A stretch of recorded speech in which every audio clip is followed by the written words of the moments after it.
Challenge for चेन्जले विगत केही महिनादेखि निरन्तर रूपमा कुनै न कुनै शीर्षकमा रहेर कार्यक्रम गर्दै आएका छौँ, जसले गर्दा प्रत्यक्ष तथा अप्रत्यक्ष रूपमा आम जनताको मन छुन सकोस्, आम जनताको समस्याको बारेमा बोलोस्, जसले राष्ट्रका निम्ति समस्याका उपायहरूको बारेमा केही बताओस् भन्ने उद्देश्यका साथ यो लकडाउनपछि शिक्षा कार्यक्रम जुटेका छौँ।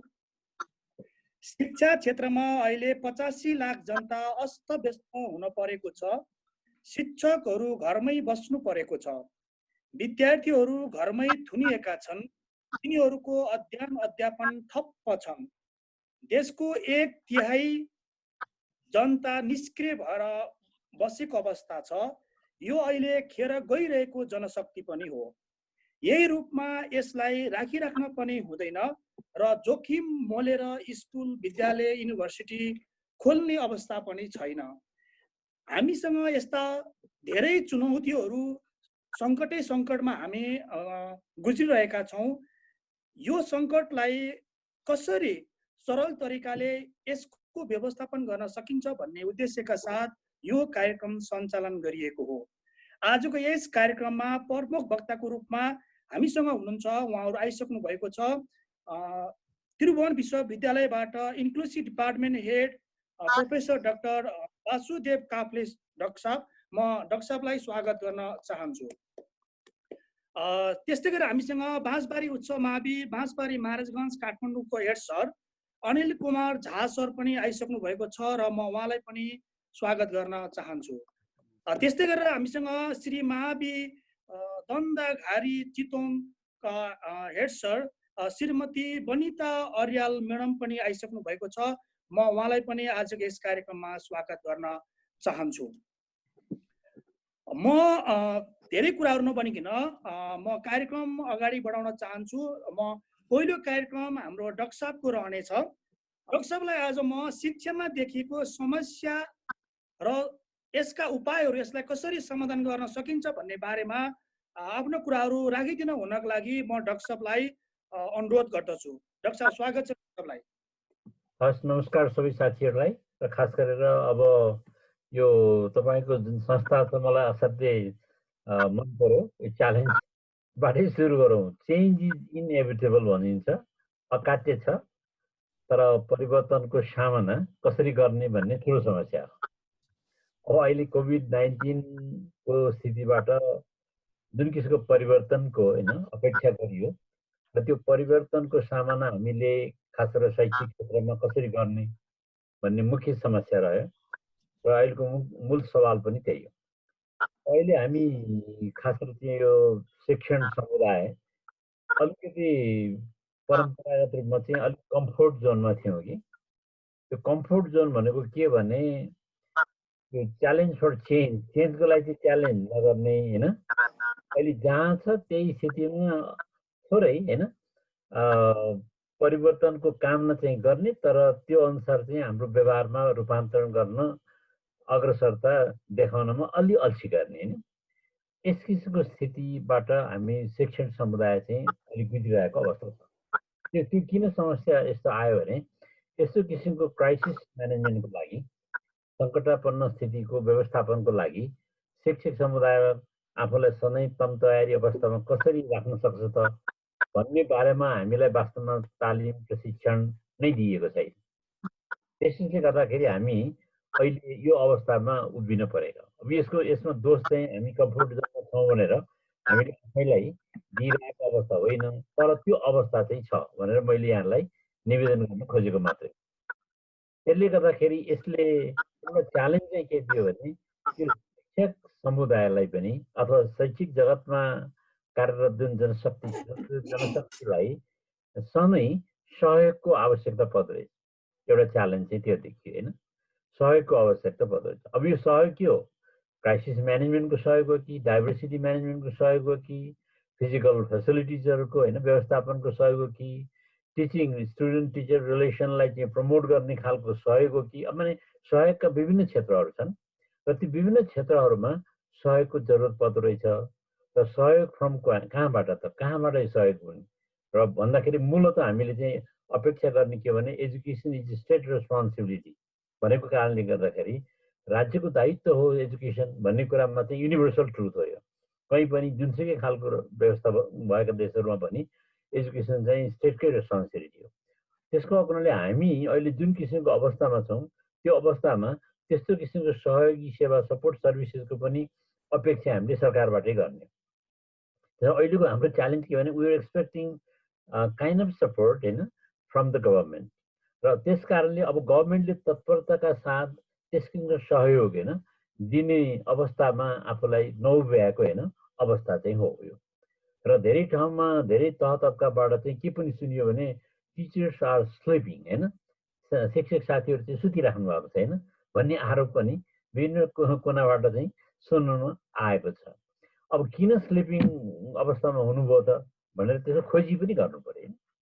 त्यसरी खोजी गर्ने भनेको के हो भने कस्तो सपोर्ट सर्भिस चाहियो त शिक्षक समुदायलाई अथवा यो शिक्षा क्षेत्रमा संलग्न होइन जुन जनशक्ति छ त्यो जनशक्तिलाई कस्तो किसिमको सहयोग चाहियो त भन्ने कुराको खोजी हुनु पर्यो। त्यो खोजी भएको छैन होइन। जस्तो अहिले हामीले चाहिँ वैकल्पिक शिक्षण विधि वैकल्पिक होइन शिक्षाका विभिन्न उपायहरू अपनाएर अब अहिले लगभग भनौँ न 1/3 बालबालिका त त्यो दायराभित्र पर्न सकेका छैनन्। अब जति छन् तिनीहरूलाई हामी पठन पाठन गर्ने भन्ने कुरा हिजोबाट हामीले सुरु गरेको होइन। त्यो सुरु गर्दाखेरि हाम्रो अब हामीसँग कति यस्तो किसिमका प्रविधि मैत्री होइन सरसाधनहरू छन्, परिवारमा त्यसको उपलब्धता के छ यसको बारेमा आधारभूत तथ्याङ्क पनि हामीसँग रहन्छ होइन। आधारभूत तथ्याङ्क पनि नभएको कारणले गर्दाखेरि हामी कहाँ कसरी एप्रोच गर्न सक्छौँ, कोसँग स्मार्टफोन छ कोसँग बारफोन छ होइन, स्मार्टफोनको प्रयोग कतिले गर्दछन्, यस्तो कुरा हामीसँग यत्रो संस्था छ। एनटिसी भन्ने संस्था छ, त्यसमा ग्राहकहरू कस्ता खालका ग्राहकहरू हुन् भन्ने कुराको पनि एउटा डेटाबेस चाहिँ रहन्छ त्यसमा पनि होइन। त्यसमा पनि चाहिँ हामीलाई अहिले तुरुन्तै खाँचो होइन अनुभव भएको कुरा के हो भने चाहिँ टिचरलाई कस्तो किसिमको सपोर्ट सिस्टम चाहियो त भन्ने कुराको डेटा पनि हामीसँग रहन्छ। हाम्रो एउटा च्यालेन्ज चाहिँ होइन त्यो हो। यसरी हेर्दाखेरि चाहिँ अब स्टुडेन्ट र टिचरको वेलबिङ के हो त, कस्तो के गर्दाखेरि टिचर र स्टुडेन्टको वेलबिङ हुन्छ होइन भन्ने कुराको खोजी पनि उत्तिकै जारो। अब वेलबिङ भन्ने बित्तिकै मेन्टल हेल्थको कुरो मात्रै होइन, फिजिकल हेल्थको कुरा पनि हो, मोबिलिटीको कुरा पनि हो, हाम्रो कग्निटिभ डेभलपमेन्टको कुरा पनि हो होइन। र कग्निटिभली हामीले जनाउने जुन सक्रियता हो होइन संज्ञानात्मक रूपमा जनाउने सक्रियता हो त्यो सक्रियताको खोजी पनि हो। त्यसले गर्दा चाहिँ टिचर र स्टुडेन्टको वेलबिङको कुरो होइन पनि उत्तिकै च्यालेन्जको रूपमा चाहिँ देखियो। कसरी त्यो वेलबिङ होइनलाई एड्रेस गर्ने त भन्ने अर्को होइन च्यालेन्ज चाहिँ मैले देखेँ। र साथसाथै अहिले हामीलाई चाहिँ टेक्नोलोजी फ्रेन्डली हुनुपर्ने बाध्यता देखियो। हुन त टेक्नोलोजी फ्रेन्डली त सधैँ हुनुपर्ने हो, आफूलाई अध्यावधि गर्नुपर्ने हो। संसारकोलाई होइन संसार त फुल अफ नलेज छ, त्यसप्रति हाम्रो पहुँच जनाउनको लागि पहुँच सहज बनाउनको लागि हामी टेक्नोलोजी फ्रेन्डली त हुनुपर्ने। तर टेक्नोलोजी फ्रेन्डली कसरी हुने त होइन भनेर टेक्नोलोजीको फेयर पनि त्यसको प्रविधिको अलिकति डर होइन अलिकति सन्तास पनि हामीमा पर्यो होइन। र त्यो सन्तासले हामीलाई के गरिदियो भने कहिले कहिले अलि अन्य मानसिकता होइन अलि इन्डिफरेन्स होइन को स्टेजमा पनि हामीलाई पुर्याइदिएको छ। बहुसङ्घीय साथीहरू त्यो अवस्थामा हुनुहुन्न होइन, तर त्यो भित्र पनि केही तह तब्काका साथीहरू हुनुहुन्छ जसलाई चाहिँ अन्य मानसिकताले होइन के गरेको त घर गरेको छ। अब यस्तो अवस्थामा चाहिँ टेक्नोलोजी फ्रेन्डली कसरी हुने त भन्ने एउटा चासो एउटा चिन्ता होइन शिक्षक समुदायमा यो शिक्षा भनौँ शैक्षिक जगतमा चाहिँ यत्र तत्र होइन त्यो अलिकति त्यसले डर दिएको अवस्था चाहिँ हामी देख्दछौँ। र अर्को कुरा के छ भने अब यो अवस्थामा टिचिङ एउटा प्याराडाइम सिफ्ट भन्छौँ नि हामीहरू फ्रम टिचिङ टु लर्निङ होइन कसरी जाने त शिक्षणबाट सिकाइतिर कसरी होइन हामीले आफैलाई रूपान्तरण गर्ने त। शिक्षकले सधैँ दिँदै आउँदै गरेको होइन अब सिकाइलाई चाहिँ सहजीकरण गर्ने फेसिलिटेट गर्ने र टिचरको टिचिङको परम्परागत जुन परिभाषा हो त्यो परिभाषालाई चाहिँ होइन माने from teaching to facilitation of learning होइन हो भनेर शिक्षणबाट होइन विद्यार्थीको सिकाइलाई चाहिँ सहजीकरण गर्ने प्रक्रिया चाहिँ शिक्षण हो, शिक्षण क्रियाकलाप हो होइन भनेर यसमा पनि रूपान्तरण कसरी ल्याउने त भन्ने पनि चिन्ता लाग्यो। किनभने त्यो रूपान्तरण ल्याउनको लागि प्रविधि सहायक हुनुपर्ने हुन्छ। प्रविधि सहायक हुने बित्तिकै त्यो प्रविधि मैत्री हुन पुग्छ। जब प्रविधि सहायक हुँदैन त्यो प्रविधिले हामीलाई डर दिन्छ होइन, प्रविधिले अलिकति भय दिने होइन। त्यस कारण त्यो प्रविधि मैत्री हुनु भनेको के भने प्रविधिले हामीलाई सहयोग गर्ने होइन र हाम्रो चाहिँ डेलिभरीलाई हाम्रो इन्स्ट्रक्सनलाई हाम्रो म्यानेजमेन्टलाई क्लासरुम म्यानेजमेन्टलाई होइन यो सबै कुरालाई चाहिँ त्यसले सहयोग गर्ने हो र त्यो कसरी सहयोग गर्न सक्छ त भन्ने अलिकति होइन अब त्यसलाई के भनौँ भय भनौँ होइन अलिक चिन्ता भनौँ चासो भनौँ त्यो चाहिँ हामीसँग रहेछ कि र त्यसले हामीलाई चाहिँ अलिकति खाइरहेको पनि देख्दछु म र साथसाथै यो एजुकेसनलाई चाहिँ हामीले कसरी हेर्दै आएछौँ भने परम्परागत रूपमा हाम्रा स्कुलहरू हाम्रो हायर एजुकेसन इन्स्टिट्युसन्सहरू यिनीहरू चाहिँ दे आर नलेज गिभर्स होइन भनेर हामीले परम्परागत रूपमा यसरी सोध्दै आएको होइन अब नलेज गिभर्स मात्र नभएर यिनीहरू चाहिँ they themselves are also learning organisation होइन उनीहरूले पनि आफूलाई नियमित रूपमा अनवरत रूपमा चाहिँ रूपान्तरण गरिरहेको हुनुपर्छ होइन इन स्टेट अफ चेन्ज होइन परिवर्तनमा उनीहरू लगातार होइन आफूलाई चाहिँ उभिइरहेको हुनुपर्छ र आफूलाई पनि रूपान्तरण गरिराख्नु आवश्यक छ भन्ने कुराको मेसेज पनि अहिले होइन यसले दियो किनभने अब कतिपय हाम्रा संस्थाहरू चाहिँ तयार भइसकेको अवस्था रहन्छ होइन त्यो तयार भइसकेको अवस्था नभएको कारणले गर्दाखेरि के देखिन्छ त भन्नुहुन्छ भने यो किसिमको वैकल्पिक जुन शिक्षण अथवा प्रशिक्षण अथवा शिक्षण होइन विधिहरू अपनाउनु पर्दछ भन्ने जुन अहिलेको समयको तकाजा भयो समयको माग भयो र त्यो समयको माग अनुसार एजुकेसन इन्स्टिट्युसन्सहरू पनि रूपान्तरित हुनुपर्ने रहेछ अब त्यो नलेज गिभिङ इन्स्टिट्युसनको रूपमा मात्र नभएर नलेज ट्रान्सफर्मेसन गर्ने होइन इन्स्टिट्युसनको रूपमा पनि तिनीहरू स्थापित हुनुपर्ने र तिनीहरू आफै पनि लर्निङ अर्गनाइजेसनको रूपमा स्थापित हुनुपर्ने आफै पनि एउटा सिकाइ संस्थाको रूपमा उभिनु पऱ्यो सिकाइ संस्था भनेको फेरि त्यही हो च्यालेन्ज फर चेन्ज हो होइन भन्नुको के हो भने उनीहरूले आफूलाई सदा सर्वदा परिवर्तनशील बनाइराख्नुपर्ने अर्थात् अर्को शब्दमा भन्नुपर्दाखेरि चाहिँ शिक्षण जुन संस्थाहरू छन् त्यो शिक्षण संस्थाहरू पनि परिवर्तनकामी हुनु पर्यो परिवर्तनकामी हुनु पर्यो होइन परिवर्तनलाई उनीहरूले ग्रहण गर्नु पर्यो होइन र परिवर्तन भन्ने कुरा चाहिँ स्वत एकदम अकस्मात आएर त्यसलाई हामीले चाहिँ होइन स्वत ग्रहण गर्ने होइन भन्ने कुरा होइन परिवर्तनलाई स्थायी रूप दिनको लागि हामीले बिस्तारै परिवर्तनको सुरुवात गर्ने परिवर्तनलाई कार्यान्वयनमा लैजाने र अनि परिवर्तनलाई चाहिँ संस्थागत रूप दिने होइन यो प्रक्रियाबाट हामी जानु पुग्यौँ भने बल्ल परिवर्तन के हुन्छ चिरस्थायी हुन्छ त्यसो भए चाहिँ परिवर्तनलाई हामीले आत्मसात गर्ने भनेको के हो भने परिवर्तनको सुरुवात कहाँबाट गर्ने त होइन भन्ने कुरा अब अहिले हामीलाई चाहिँ के अरे परिवर्तनको सुरुवात कहाँबाट गर्ने हामी आफूबाट गर्ने कि हाम्रा शैक्षिक संस्थाबाट गर्ने कि विद्यार्थीबाट गर्ने कि अभिभावकबाट गर्ने कि सरकारबाट गर्ने कि होइन यो यस किसिमको नि यो सबै चिज यससँग सम्बद्ध छ तर कहाँबाट सुरु गर्ने त भन्ने कुराको अन्य नै छैन this is still a challenge होइन हामी सबैको लागि चाहिँ एउटा चुनौती हो हेर्नुहोस् होइन र यो चुनौतीले गर्दाखेरि चाहिँ अब हामीलाई चाहिँ के भने अहिले परम्परागत जुन प्रविधि हो होइन विधि हो त्यो परम्परागत विधि प्रविधिमा अब अलिकति परिवर्तित सन्दर्भमा हामीले होइन वैकल्पिक विधिहरूको पनि प्रयोग गर्नु पर्यो भनेर अब हिजोबाट होइन रेडियो शिक्षाबाट अथवा टेलिभिजनबाट दिने शिक्षा होइन को सुरुवात गरियो अब त्यो सुरुवात गरियो भने कति ठाउँमा रेडियोहरू छन् कति ठाउँमा टिभीको एक्सेस छ होइन कति ठाउँमा फोन अथवा स्मार्टफोनहरूको उपलब्धता छ कति ठाउँमा एफएम स्टेसन्सहरू पुगेका छन् है र कति ठाउँमा चाहिँ अनलाइन अथवा अफलाइन सपोर्ट कति ठाउँमा इन्टरनेट फेसिलिटी पुगेको छ जहाँ इन्टरनेट फेसिलिटी पुगेको छ त्यहाँ मात्रै अनलाइन होइन टिचिङ डेलिभरी है एक्सेस टु इन्फर्मेसन चाहिँ सम्भव छ छैन भने चाहिँ अफलाइन होइन प्रविधि अपनाउनु पर्ने हुन्छ होला र त्यसको साथसाथै प्रिन्ट मिडियाहरूको कुराहरू होइन र कुनै ठाउँमा चाहिँ रेडियो पनि छैन फोन पनि छैन टिभी पनि छैन या कुनै पनि विद्युतीय माध्यम छैन उपलब्ध छैन भने त्यहाँ चाहिँ हाम्रो छापा होइन छापाका सामग्रीहरू पनि हुन सक्छन् छापाको सामग्री मार्फत पनि त्यो डेलिभरी चाहिँ दिन सकिन्छ तर त्यो छापाका सामग्रीहरू भनेको के हो ती कति रिडेबल छन् कति फ्रेन्डली छन् होइन किनभने यो हतार पतारमा तयार पारिएका सामग्रीहरू भयो भने त्यो ती सामग्रीहरूको परीक्षण नगरिकन ती ग्राह्य छन् कि छैनन् लर्नर फ्रेन्डली छन् कि छैनन् भन्ने कुराको पनि हामीले परीक्षण नगरिकन तुरुन्तै ती छापाका सामग्रीहरू विद्यार्थी समक्ष पुर्याइराखेको अवस्था हुनसक्छ त्यो आफै एउटा चाहिँ के हो त भने च्यालेन्ज होइन अहिलेको अवस्थामा हामीले सरसर हेर्दाखेरि त्यो अहिले एकदम च्यालेन्जिङ पोजिसनमा छ भनेर भन्नु छ तर यो अनलाइन टिचिङ प्रेजेन्टेसन ल ठिक छ गर्नुपर्छ भन्ने भयो तर कसरी गर्ने when and where and how to use होइन टेक्नोलोजी कुन बेला गर्ने कतिखेर गर्ने र कसरी गर्ने होइन त्यो विधि जुन शास्त्र छ नि त्यो विधि शास्त्रको ज्ञान होइन सबै शिक्षक साथीहरूलाई अथवा योसँग सम्बद्ध प्रत्यक्ष अप्रत्यक्ष सम्बन्ध राख्ने जुन समूह छ सरकारवाला छ त्यसलाई यो कुरा चाहिँ हुनु अति जरुरी छ त्यसले जान्न जरुरी छ होइन र तर अब जानिरहेको अवस्था चाहिँ छैन।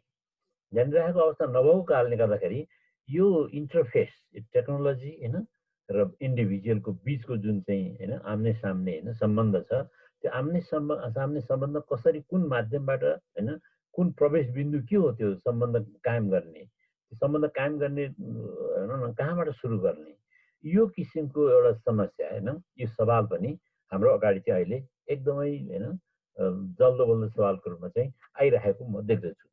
र यसले गर्दाखेरि चाहिँ हाम्रो जस्तो परम्परागतै शिक्षण पद्धतिमा प्लान गर्नु पर्यो, टिच गर्नु पर्यो र इभ्यालुएट गर्नु पर्यो हैन। प्लान टिच इभ्यालुएट भनेको त यो सयौं वर्षदेखि स्थापित एउटा चक्र हो हैन। र त्यो चक्रलाई हामीले चक्रको कुन ठाउँमा प्लानिङमा अथवा टिचिङमा अथवा इभ्यालुएसनको कुन फेजमा टेक्नोलोजी भित्राउने हो। टेक्नोलोजी भित्राउनको लागि त यो प्लान टिच इभ्यालुएटको जुन साइकल छ त्यो साइकलभित्र कहीँ न कहीँ टेक्नोलोजीलाई त हैन हामीले प्रयोग गर्नु पर्यो। कहाँ प्लानिङको फेजमा गर्ने कि ड्युरिङ टिचिङ गर्ने हो कि हैन इभ्यालुएसनको टाइममा गर्ने हो कि यो कुराको हामीलाई स्पष्ट ज्ञान हैन नभइरहेको अवस्था छ। त्यो आफै पनि एउटा हाम्रो लागि चाहिँ एउटा च्यालेन्जिङ सिचुएसन चाहिँ को रूपमा देखा पर्दछ। अब यसरी हेर्दाखेरि चाहिँ हामीले यो प्लान टिच इभ्यालुएटको साइकललाई कसरी मिनिङफुल बनाउने हैन भन्ने सन्दर्भ हाम्रो अगाडि असाध्यै हैन जल्दो बल्दो सन्दर्भको रूपमा आएको छ। अब यो चाहिँ अहिले हामीले प्रत्यक्ष रूपमा भोगिरहेका च्यालेन्जेसहरू हुन्। अब यी च्यालेन्जेसहरूलाई हैन जुन किसिमको यो चुनौतीहरू छन्, यी चुनौतीहरूलाई चाहिँ हामीले कसरी सम्बोधन गर्न सक्छौँ होला त भन्दाखेरि हामीले चाहिँ we are bound to use technology हेर्नुहोस् है। अब हाम्रो चाहिँ बाध्यात्मक अवस्था छ। हामीले टेक्नोलोजी बाई चोइस नभएर टेक्नोलोजी बाई कम्पल्सन हैन अनिवार्य आवश्यकता जस्तो भयो। अनिवार्य आवश्यकता भएको कारणले गर्दाखेरि अब टेक्नोलोजीले दिइरहेको जुन फेयर हैन डर हो, त्रास हो, सन्तास हैन र त्यो टेक्नोलोजी फेयरलाई चाहिँ हामीले टेक्नोलोजी के गर्न सक्नु पर्यो त टेक्नोलोजीलाई चाहिँ कसरी सेयर गर्ने। टेक्नोलोजी फेयर हुँदाखेरि तपाईँ एज एन इन्डिभिजुअल हैन तपाईँ डराइराख्नु भएको त्यसलाई प्रयोग गर्न त्यसलाई छुन हैन जुन किसिमको डर थियो अब त्यो डरलाई चाहिँ तपाईँ साथीसँग प्रयोग गर्नुभयो भने सेयर गर्नुभयो भने त्यो फेयर विल गो अवे हैन त्यो फेयर चाहिँ जान्छ है। हामीले यसो हेर्दाखेरि चाहिँ के त्यो देख्दै आएका छौँ हैन घरमै पनि परिवारमा पनि साथीभाइहरूसँग अब आफ्नै छोरा नाति भनौँ न बालबालिकाहरूसँग पनि हामीले भन्दा बढी उनीहरूले जानिसकेका छन् हैन। र उनीहरूसँगै पनि हामीले सिक्न सक्दो रहेछौँ। त्यसो भने सेयरिङ कल्चर हैन इज अ नेसेसिटी। अब अहिलेको अब यो कोभिडले हामीलाई सिकाएको कुरो नि हैन एउटा सेयरिङ कल्चर चाहिँ भइदियो भने त्यो फेयर चाहिँ के हुँदो रहेछ भने सेयरमा परिणत हुँदो रहेछ। फेयरिङबाट सेयरिङमा हामीहरू जानै पर्ने हुन्छ। त्यो भन्नुको मतलब के भने सेयरिङ भन्ने बित्तिकै बिट्विन टु पर्सन्स हो नि त हैन एटलिस्ट बिट्विन टु पर्सन्स हो। त्यसले गर्दाखेरि चाहिँ हामीले आफ्नै शिक्षण समुदायमा पनि टिम बनाउने हैन साथीहरूको समूह बनाउने जान्ने र नजान्नेको बिचमा सहकार्य गर्ने हैन यी कुराहरू गर्न सक्यौँ भने हैन अनि अलिकति यो टेक्नोलोजी फेयर जुन छ त्यो चाहिँ सेयरिङ कल्चरमा रूपान्तरित हुन्छ र हामीलाई चाहिँ अलिकति सजिलो चाहिँ हुन्छ हैन। हामीलाई चाहिँ त्यसको प्रयोगमा आफूलाई चाहिँ जुन किसिमको दुविधा थियो कठिनाइ थियो त्यो कठिनाइबाट हामी अलिकति उम्कन सक्दो रहेछौँ। सरस्वती हेर्दाखेरि चाहिँ त्यो छ। र अहिले अर्को कुरा के छ भने हामीलाई चाहिँ अब साइकल कसरी चढ्ने भन्ने ज्ञान छ, ह्यान्डल समाउने खुट्टा यसरी पालमा राख्ने र अगाडि हुइक्याउने भन्ने होइन तर नचढिकन चाहिँ त्यो गर्न सकिँदैन होइन। त्यसरी त्यो हामीलाई चाहिँ नोहाउ त छ है तर त्यो डुहाउमा त्यसलाई कसरी चेन्ज गर्ने होइन। त्यसो we have to move from the position of know how to a position of do how होइन। अब नोइङबाट डुइङमा हामीहरू जानुपर्ने। नोइङमा डुइङ भनेको के हो भने जस्तो भाषामा हामीहरू भन्छौँ नि भाषामा बोलाइ सिकाउनु पर्यो होइन राम्रोसँग शुद्ध उच्चारण गर्न सिकाउनु पर्यो भने कसरी सिकाउने न बोलेरै सिकाउने उच्चारण गर्न लगाएरै सिकाउने होइन। त्यसो कारण यसको लागि चाहिँ अभ्यासदेखि बाहेक अरू विकल्प छैन। तर यो नोइङको सिचुएसनबाट डुइङको सिचुएसनमा हामीहरू जानै पर्ने बाध्यता छ। त्यसो पुरानो जुन फ्रेज हो यो नो हाउ भन्ने त्यो नो हाउको फ्रेजलाई चाहिँ अब अहिले डु हाउको फ्रेजले रिप्लेस गरिरहेको अवस्था छ। त्यसरी वी हेभ टु मुभ होइन gradually from this know how position to do how position. मैले देखेको अर्को उपाय चाहिँ होइन यो हो अब जुन सरल पनि छ किनभने नो हाउ हामीसँग केही न केही रूपमा छ है तर त्यसलाई चाहिँ डु हाउमा हामीले कसरी जाने भन्दाखेरि चाहिँ हामीले त्यो विधिलाई त्यो प्रविधिलाई छुनै पर्ने हुन्छ चलाउनै पर्ने हुन्छ त्योसँग खेल्नै पर्ने हुन्छ होइन र त्योसँग चाहिँ बसउट गर्नै पर्ने हुन्छ। त्यसरी अब जति हामी यसबाट टाढा हुन्छौँ त्यति नै फेयर बढ्दै जाने हो। जति हामी यसबाट नजिक हुन्छौँ त्यति नै यो फेयर चाहिँ के हुँदै जाने हो, कम हुँदै जाने हो। त्यसैले यो फेयरलाई नो हाउबाट डु हाउमा हामीले रूपान्तरण होइन गर्न सक्नुपर्ने हुन्छ। मलाई चाहिँ यस्तो लाग्छ होइन। र यसो हजुर हजुर हजुर डाक्टर साहबले अलिक छिटो हस् हस् हस्। अनि यसो साथसाथै मलाई चाहिँ के लागिरहेछ भने चाहिँ यो टेक्नोलोजीलाई चाहिँ हाम्रो टिचिङसँग चाहिँ इन्टिग्रेट गर्ने होइन अर्को महत्त्वपूर्ण मैले देखेको होइन इन्टिग्रेसनको कुरा हो। इन्टिग्रेसन भन्ने बित्तिकै के हो भने कहाँ र कुन बेलामा टेक्नोलोजी प्रयोग गर्यो भने मेरो डेलिभरी मिनिङफुल हुनसक्छ त भनेर मलाई थाहा हुनु पऱ्यो होइन। म आफैलाई चाहिँ as a teacher as an educator होइन मलाई चाहिँ थाहा हुनु पऱ्यो।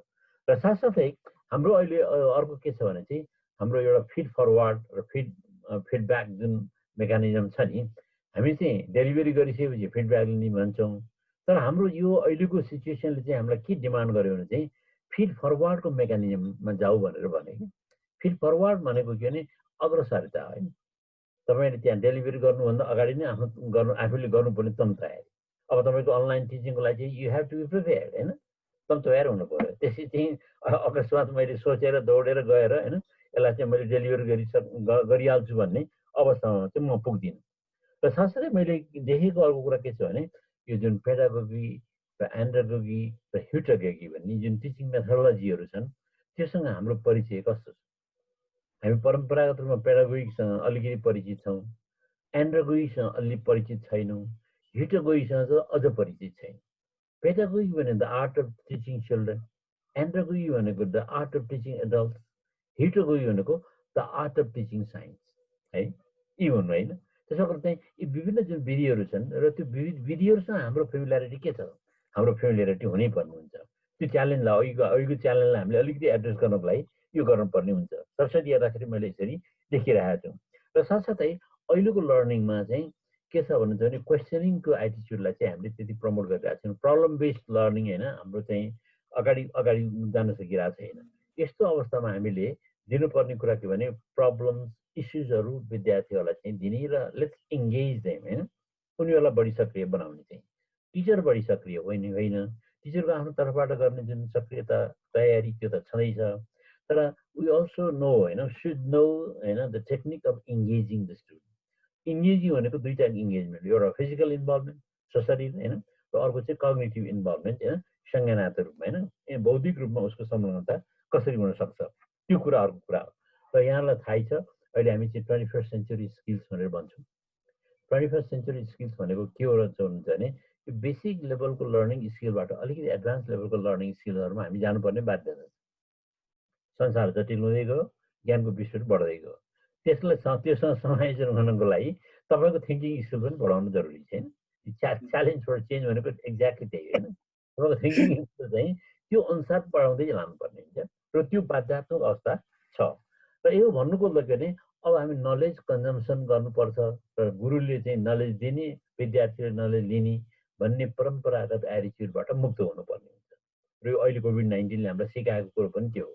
त्यसरी we have to move from a position of knowledge consumption होइन टु नलेज प्रोडक्सन।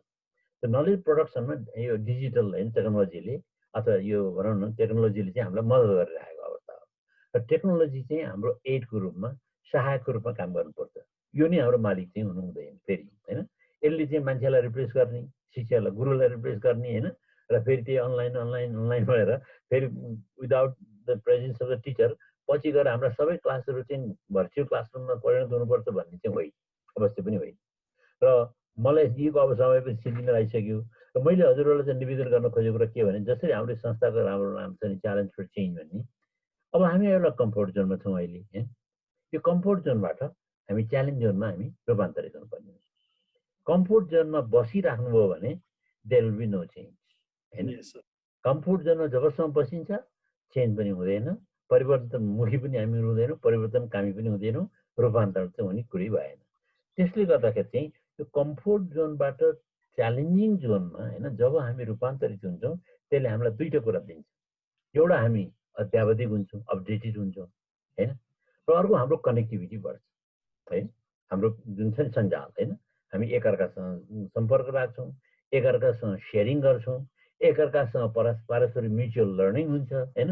र त्यो चाहिँ हाम्रो ग्रोथको लागि, हाम्रो कग्निटिभ ग्रोथको लागि, हाम्रो प्रोफेसनल ग्रोथलाई चाहिँ एउटा अनिवार्य आवश्यकता हो। मैले यति नै भने समयको पाबन्दीले गर्दाखेरि है त सर। धेरै धन्यवाद डाक्टर साहब।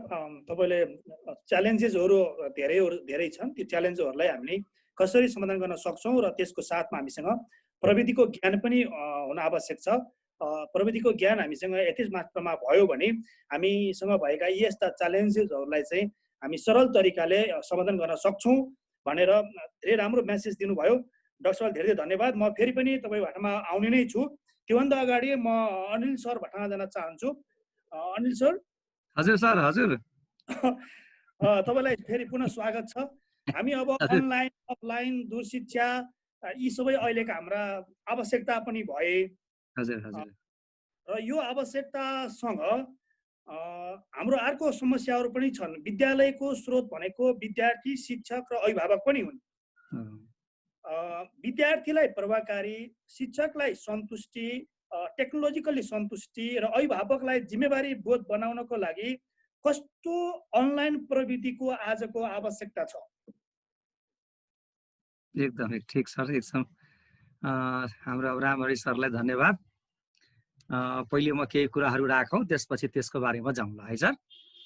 अहिले सरले अघि भन्नुभएकै कुराहरू धेरै अब अध्ययन गर्नुभएको छ सरले। यो हाम्रो अब सरको कार्यक्रम नै मेरो देश मेरो दायित्व भनेर, वास्तवमा यो सबै अब हामी नमिलिकन यो हुँदैन, पार लाग्दैन यो। अब यो सबभन्दा पहिलो कुरो सर के रहेछ भने हामी विद्यार्थीलाई, अभिभावकलाई र शिक्षकलाई मानसिक रूपमा पहिले तयार गर्नुपर्ने सबभन्दा पहिलो दायित्व हो हाम्रो। हो सर। राज्यले सबभन्दा पहिलो दायित्व हाम्रो मानसिक रूपमा पहिले तयार। स्कुल हामी खोले पनि बच्चा स्कुलमा आउँछ कि आउँदैन, स्कुल खोल्यो भने टिचरै स्कुलमा जान्छ कि जाँदैन, त्यो एउटा ठुलो समस्या छ क्या। मानसिक रूपमा सबभन्दा पहिले तयार गर्नुपर्ने अवस्था आयो सर, होइन? अब हामीसँग अहिलेको डाटा अनुसार 2076 को शैक्षिक सत्रको डाटा अनुसार चाहिँ 35,520 वटा विद्यालय रहेछन् नेपालमा। 35,520 वटा विद्यालय चाहिँ शैक्षिक सत्र 2076 को डाटामा रहेछन्। त्यो अब 35,520 विद्यालयमा तपाईँको सामुदायिक विद्यालय 27,704 रहेछ र त्यसपछि अब संस्थागत विद्यालय चाहिँ 6,687 रहेछ सर।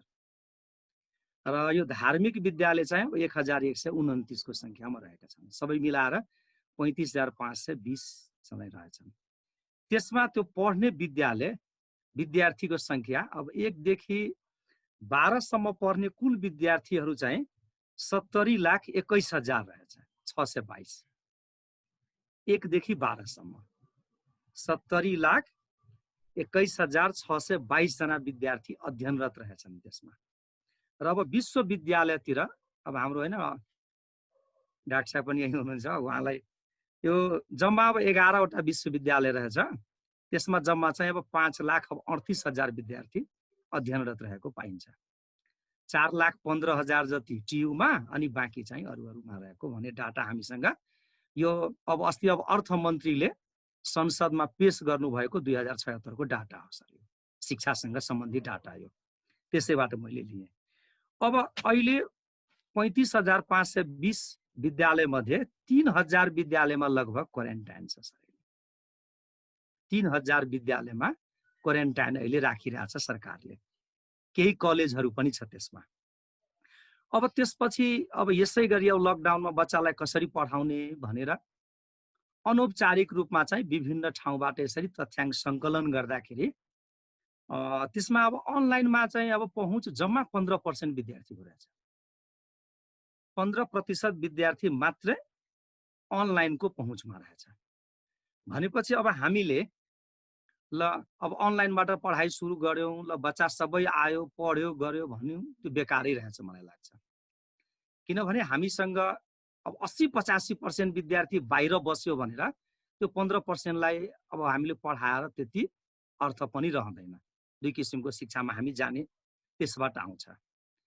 अब त्यसपछि हामीले के गर्ने त, सबैको पहुँच कसरी पुर्याउने त?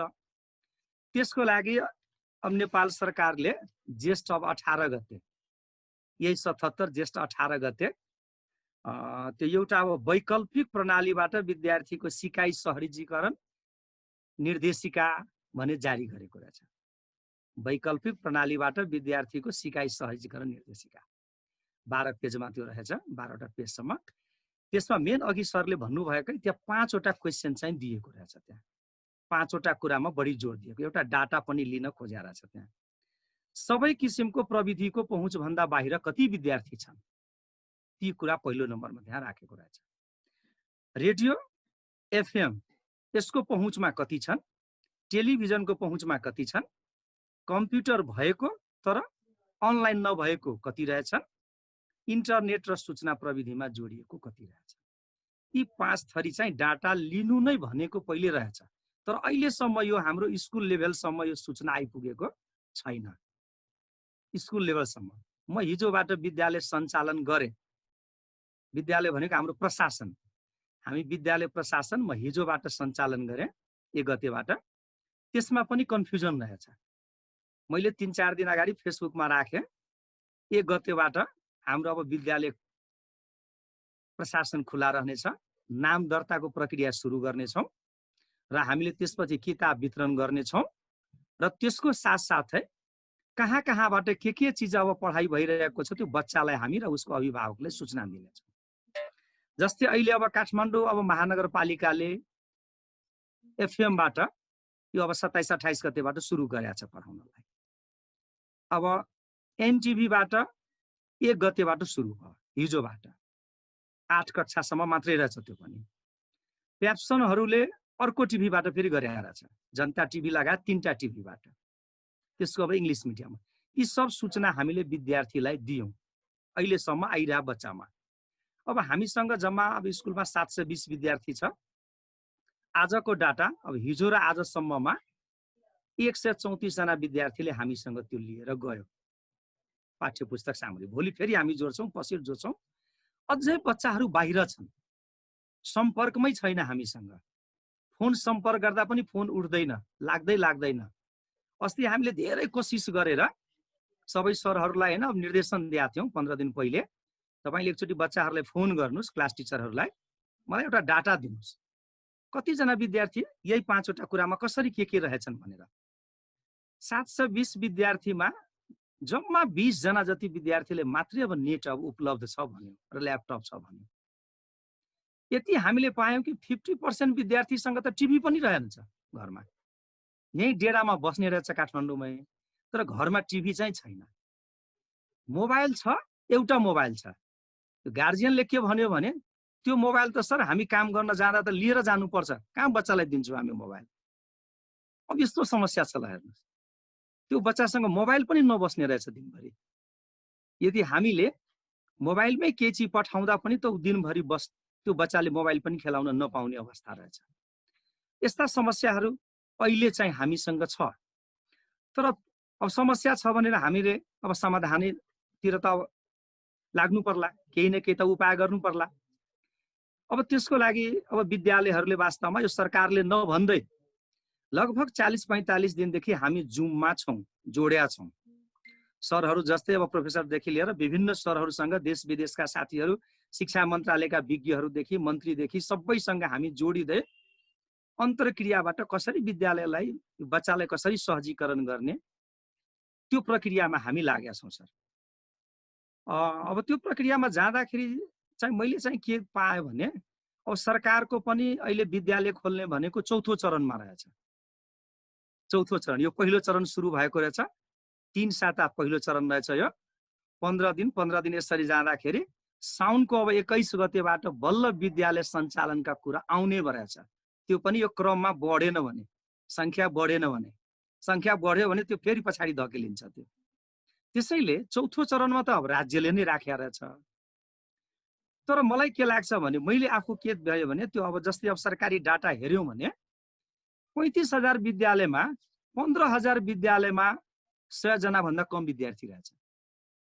15,000 विद्यालयमा, ती 15,000 विद्यालयमा त मलाई लाग्छ त्यसले कुनै नेट कोरिरहनु पर्दैन, मोबाइल कोरिरहनु पर्दैन।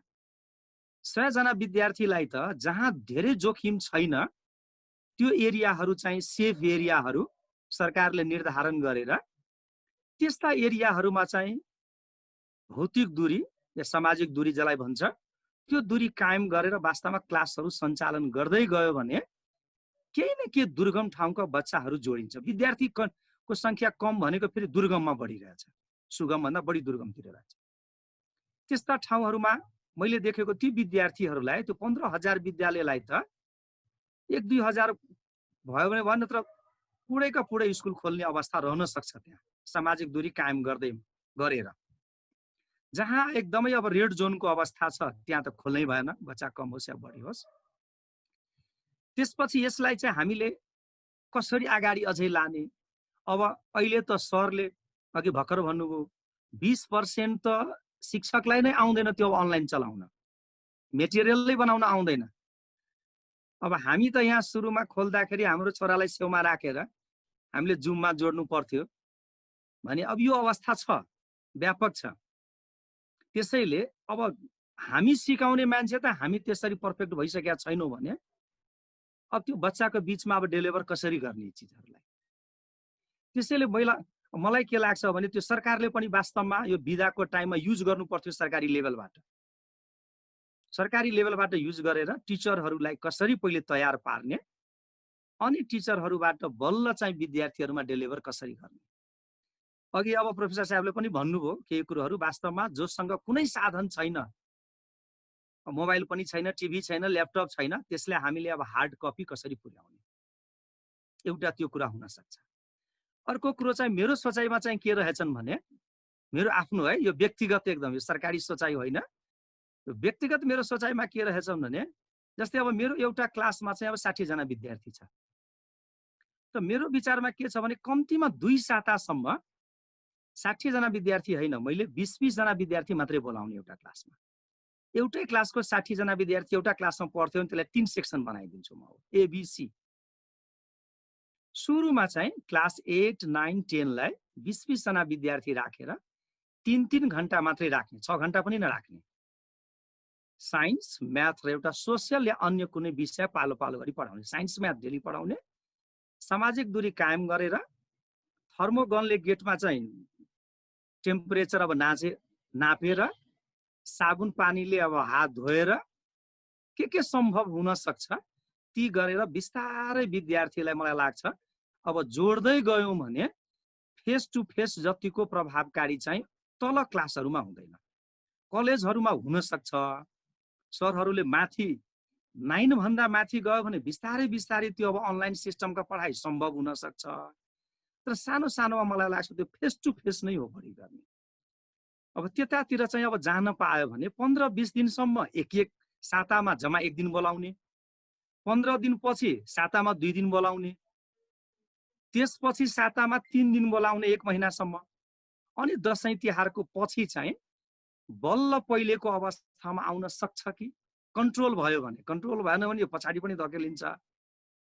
त्यसै लग्यो भने मलाई लाग्छ केही हदसम्म होमवर्कहरू दिएर बच्चाहरूलाई हामीले हैन होमवर्क चेक गरेर सहजीकरण गरेर अलि सञ्चालन गर्न सकिएला जस्तो लाग्छ। अब अनलाइन त त्यो अब ठुलठुला कलेजहरू कि स्कुलहरूलाई त गाह्रो भइरहेछ। प्राविधिकको पढाइ हुने ठाउँ सिटिभिटी जसको कामै प्रविधिको पढाइ गर्ने त्यो ठाउँ सञ्चालन गर्न सकिरहेको छैन, जसको कामै हो प्रविधिबाट चल्ने। अब इन्जिनियरिङ पढाइ हुने ठाउँहरू 9 देखि 12 त्यहाँ त सम्भव हुन सकिरहेको छैन। अब अरू जेनरल ठाउँहरूमा मलाई लाग्छ अलिकति फेस टु फेससँग जोड्ने कुरामा हामी गयौँ भने मात्रै अलिकति राम्रो होला जस्तो लाग्यो। अब सरले के भन्न खोज्दै हुनुहुन्छ रामहरि सर? तपाईको कुरा लगभग हामीले निचोडमा निकाल्न खोज्यौँ। नेपालमा इन्टरनेट पहुँच भएको विद्यार्थीहरू जम्मा 15% छन्। 15%।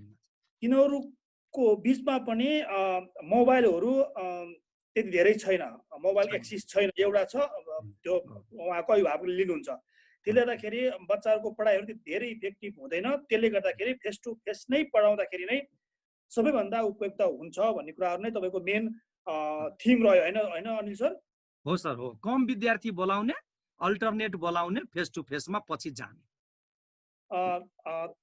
अनलाइनमा पढाएर मात्र भएन, अनलाइनलाई पढाएको विद्यार्थीहरूले बुझे कि बुझेन भनेर कसरी इभ्यालुएसन गर्न सकिन्छ त सर? हजुर, अब यसमा विभिन्न तरिकाहरू छन्। जस्तो एउटा त के भने विद्यार्थीहरू क्लासमा आउनुभन्दा अगाडि नै हैन, यही जुम क्लासमा आउनुभन्दा अगाडि नै उनीहरूलाई पहिले नै अवेर गराउने हैन। अवेर गराउने भनेको ल तिमीहरू अब आज यो क्लासमा यस्तो आउँदैछौ र तिमीहरूले यो कुराहरू हेरेर पढेर आउनुपर्छ हैन र उनीहरूलाई अलिकति अवेर गराउने पहिल्यै नै हैन।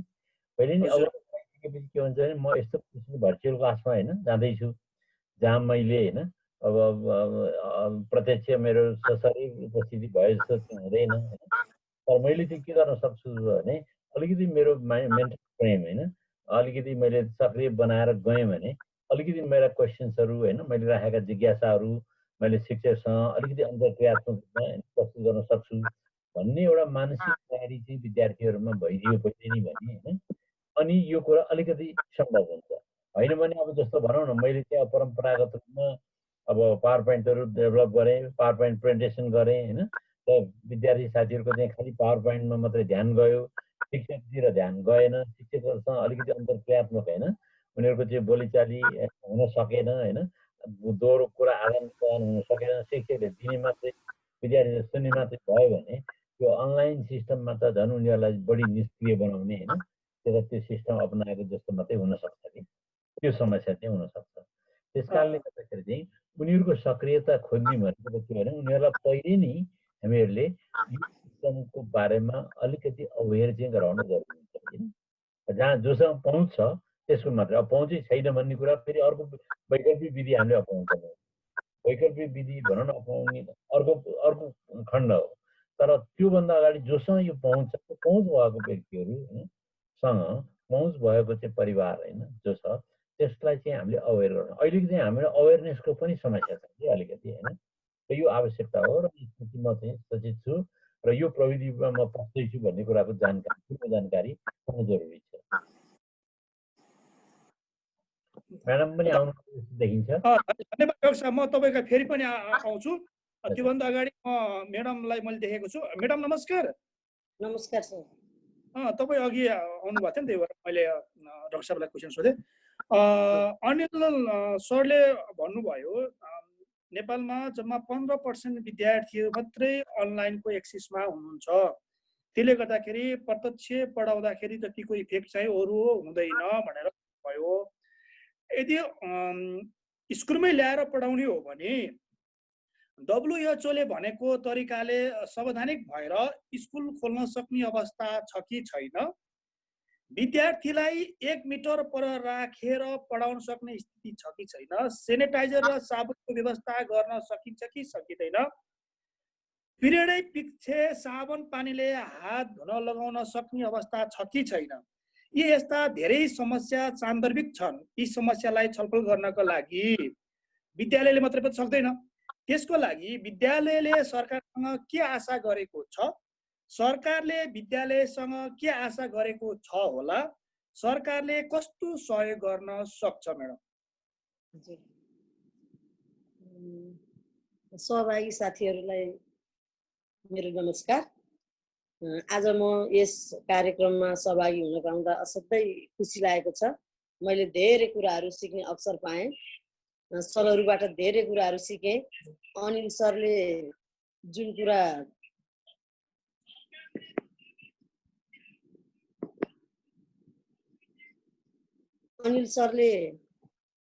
कुरा भन्नुभएको थियो त्यो कुरामा म एकदम सहमत छु। हाम्रो भरतपुर महानगरपालिकाको 16 नम्बरमा मेरो विद्यालय छ। विद्यालयमा पढ्ने विद्यार्थीहरू टोटल सङ्ख्या भन्नुपर्दा 517 जना विद्यार्थीहरू छन्। अहिले विद्यार्थीहरूले सिकाइ पाउनु उनीहरूको नैसर्गिक अधिकार हो। त्यो नैसर्गिक अधिकारबाट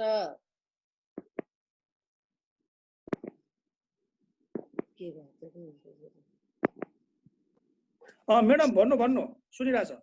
नैसर्गिक अधिकारहरूबाट 3 महिना जति उनीहरू वञ्चित भइसकेका छन् लकडाउनको कारणले गर्दा। सरकारवाला सबैको छलफलबाट रेडियो वैकल्पिक जुन उपायहरू अपनाउनका लागि निर्देशन दिनुभयो। रेडियो, टेलिभिजन, इन्टरनेट यो पहुँचमा पनि हाम्रा सबै सामुदायिक विद्यालयमा अध्ययन गर्ने सबै विद्यार्थीहरू यो पहुँचमा पनि छैनन्, बाहिर छन्, पहुँचभन्दा पनि बाहिर। यस्ता बालबालिकाहरूलाई अध्ययन गराउन अथवा सिकाइ गराउनलाई विद्यालयले नै हर प्रयास गरिरहेको छ र यो एउटा चुनौतीको रूपमा रहेको म आफूले महसुस गरेको छु। विद्यार्थीहरूलाई हाम्रो विद्यालयमा पढ्ने विद्यार्थीहरूसँग कतिपय विद्यार्थीहरूसँग एक क्लासदेखि नर्सरीदेखि 5 सम्म रहेका विद्यार्थीहरूसँग त टिभी, रेडियो यस्ता चिजहरू पनि छैनन्। हामीले उस्तै परे विद्यालयले रात दिएर विद्यार्थीहरूलाई दिनुपर्ने अवस्था आइरहेको अवस्था छ। अब मेरो विद्यालयमा मात्र नभएर अरू धेरै विद्यालयमा, सामुदायिक विद्यालयमा अध्ययनरत गर्ने धेरै विद्यार्थीहरू चाहिँ यस्ता वैकल्पिक जुन यो रेडियो, टेलिभिजन, इन्टरनेट जस्ता यस्ता सुविधाहरूबाट बच्चाहरू वञ्चित भइरहेको अवस्था, त्यहाँमाथि शिक्षकहरू पनि त्यसमा अहिले नै भने जस्तो तयारी अवस्था नरहेको अवस्था पनि छ। कतिपय साथीहरू त त्यसलाई प्रयोग गर्न सक्नुहुन्छ, प्रविधिबाट चल्न सक्नुहुन्छ भने कतिपय साथीहरू त्योबाट पनि चल्न सक्ने अवस्था छैन। त्यसले गर्दा यो सबै कुराहरू हेर्दाखेरि सामाजिक दूरी अपनाएर हामीले विद्यालयमा अध्यापन गराउँदा पनि हाम्रो कक्षा कोठामा 60 जना विद्यार्थी छन्। एउटा बेन्चमा हामीले 4 जना विद्यार्थी राखेर अध्ययन गराउनु पर्ने अवस्था छ भने कसरी सामाजिक दूरी कायम गर्न सकिन्छ, त्यो पनि समस्या छ। सेनिटाइजर, साबुन पानीले हात धुने भन्ने त त्यो बरु सम्भावना देख्छु मैले। त्यो त विद्यालयमा साबुन पानीको प्रयोग हामीले योभन्दा अगाडि पनि गरेका थियौँ। सेनिटाइजर चाहिँ अहिले मात्रैको कुरा भयो। अब हामीले पाठ्यपुस्तक वितरणमा पनि 4-5 दिन, 3 दिन जति 3 जना शिक्षक र विद्यार्थीहरूलाई हामीले सूचना फेसबुक मार्फत विद्यालयको पेजबाट सूचना गऱ्यौँ विद्यार्थीहरूलाई र अनि पढ्न त्यस सूचनामा जुन जोडिएका विद्यार्थीहरू 8-10 जना, 10-15 जना पहिलो दिन आउनुभयो। त्यहाँबाट म्यासेज गयो समुदायमा, ल विद्यालयले त पाठ्यपुस्तक वितरण गरेका छ भन्ने भएपछि 3 दिन 4 दिन किताब बाँडिसक्दा लगभग 75% विद्यार्थीको हातमा किताब छ अहिले। सानो कक्षाको विद्यार्थीको भन्दा ठुला विद्यार्थीहरूले बढी किताब लगेको अवस्था छ मेरो विद्यालयमा। यो अझै 25% विद्यार्थीको हातमा किताब पुर्याउन सकिरहेको अवस्था छैन। हामी विद्यालयमा दैनिक रूपमा उपस्थित भएका छौँ, शिक्षक साथीहरू पनि जानुभएको छ, छलफल गरेका छौँ हामी अब कसरी अगाडि बढ्न सक्छौँ, समुदायमा गएर हामीले सहजीकरण गर्ने अवस्था छ कि छैन। समुदायमा फेरि अहिले सङ्क्रमितको अवस्था पनि देखिएको छ। भारततिरबाट आउने मानिसहरूमा त्यस्तो कोरोना भाइरस देखिएर पोजिटिभ देखिएर त्यो क्वारेन्टाइनमा राख्ने त्यस्तो अवस्था छ। वाडाले विद्यालयलाई क्वारेन्टाइनमा राख्नका लागि निर्णय गरिसकेको अवस्था छ। त्यो अवस्थामा मैले टोल सुधार समिति, त्यसपछि विद्यालय व्यवस्थापन समिति, विद्यालयसँग सरोकार राख्ने अरू अन्य मानिसहरूलाई सामाजिक दूरी कायम गरेर एउटा भेला गराएँ। जसले अब यो असार 15सम्म चाहिँ हामीले किताब पनि वितरण गर्ने विद्यार्थीहरूलाई अब के गर्न सकिन्छ, टोलमा जान सकिन्छ कि जान सकिँदैन कि, विद्यालयमा विभिन्न किसिमका भौतिक निर्माणका कार्यक्रमहरू परेका छन्। ती कार्यक्रमहरू पनि सहज रूपमा असारको 15सम्म चाहिँ त्यो कार्यक्रम पनि गर्न सकिन्छ र त्यसपछि मात्रै क्वारेन्टाइनमा राख्नका लागि भनेर एउटा निर्णय गरियो। त्यो निर्णय हामीले वाडामा पठाइएको छ। यस्तो अवस्था छ। अब तपाईँहरू नै भन्नुहोस्, विद्यालयकोमा चाहिँ बाहिरबाट आउने जुन आउनुभएको छ उहाँहरूलाई राख्नुपर्ने हाम्रो आफ्नो कर्तव्य पनि हो। हामी एउटा सामाजिक संस्था, सामाजिक व्यक्तित्व, अनि हामी समाजबाट बाहिर रहेर बाँच्न पनि सक्दैनौँ। उहाँहरूलाई हामीले यहाँ क्वारेन्टाइनमा राख्न दिँदैनौँ पनि भन्न हाम्रो नैतिकताले दिन पनि दिँदैन। हामीले उहाँहरूलाई सहज रूपमा राखेर सुरक्षित रूपमा उहाँहरूलाई घर फर्काउन सक्यौँ भने त्यो पनि हाम्रो एउटा दायित्व हो विद्यालयको। त्यसले गर्दा अब फेस टु फेस पढाउन पनि मैले सम्भावना कम देख्छु। सामाजिक दूरी कायम गरेर कक्षाको 10 जना विद्यार्थीलाई 10 वटा ठाउँमा त्यसरी 2 मिटरको उसमा त्यसरी राखेर पढाउन पाइयो भने त त्यो अलिकति सहज होला। त्यो पनि एउटा कक्षामा एउटा विषयलाई कति दिन लगाएर पढाउने त्यो पनि सम्भावना कमै देखिन्छ। त्यसले गर्दा सरकारवाला, शिक्षक, विद्यालय व्यवस्थापन समिति, स्थानीय निकाय, अब शिक्षा शाखा गर्दा सहजीकरण गर्नका लागि पनि हामीले स्थानीय निकायहरूसँग पनि बसेर छलफल गर्नुपर्ने चाहिँ म आफू देख्छु। सङ्क्रमित मानिसहरू सबै सम्पन्न हुनुहुन्न, घरमै होम क्वारेन्टाइनमा राख्न पनि घरमा टोयलेट नभएको अवस्था, कोठाहरू नभएको अवस्थाले उहाँहरूलाई सुरक्षित गर्नका लागि पनि हामीले विद्यालय भवन चाहिँ प्रयोग गर्न दिन परेको अवस्था रहेको छ। त्यसैले गर्दा अब हामी विद्यार्थीलाई सिकाइ चाहिँ जसरी पनि गर्नुपर्छ, समयसँग समय परिवर्तनशील छ, जुनसँग हामी पनि परिवर्तन हुनुपर्छ। हामीले प्रविधि सिक्नुपर्छ, सिकाइलाई निरन्तरता दिनुपर्छ, अगाडि बढ्नुपर्छ। शिक्षक साथीहरू पनि तयार हुनुपर्छ जस्तो म आफूलाई चाहिँ यो मेरो व्यक्तिगत विचार हो हैन, मलाई त्यस्तो लाग्छ।